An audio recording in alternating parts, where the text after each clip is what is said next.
Well, President Trump rallied for support tonight during a State of the Union address. The president's speech covering numerous topics, including the economy and immigration enforcement. ABC's Christiane Cordero is on Capitol Hill with the details. Tonight, President Trump speaking before a deeply divided Congress, trying to convince Americans he's delivering on campaign promises. With the great, big, beautiful bill, we gave you no tax on tips, no tax on overtime, and no tax on Social Security for our great seniors. And we also made interest on auto loans tax deductible the first time, but only if the car is made in America. Republicans are touting the economy, while Democrats try to capitalize on the rising cost of living ahead of this year's midterm elections. A new ABC News Washington Post Ipsos poll shows 57% of voters disapprove of how the president is handling the economy. And last week, the Supreme Court upended a key part of Trump's economic agenda when it ruled most of his tariffs unconstitutional. Some Supreme Court justices sat just feet away from the president tonight. Just 4 days ago, an unfortunate ruling from the United States Supreme Court. It just came down. It came down. Very unfortunate ruling.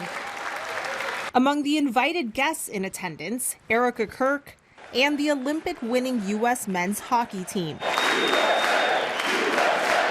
Dozens of seats typically taken by Democratic lawmakers sat empty, deciding to rally outside the Capitol instead. Donald Trump, the Republicans, have made this country sicker, poorer, and less secure.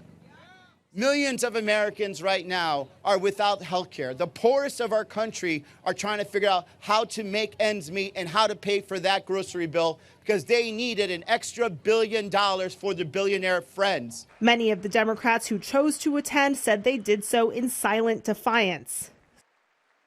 The president tonight also announced what he's calling a new ratepayer protection pledge, saying AI companies will now pay for their own power needs. It's an attempt to address the rising cost of energy in some neighborhoods surrounding data centers.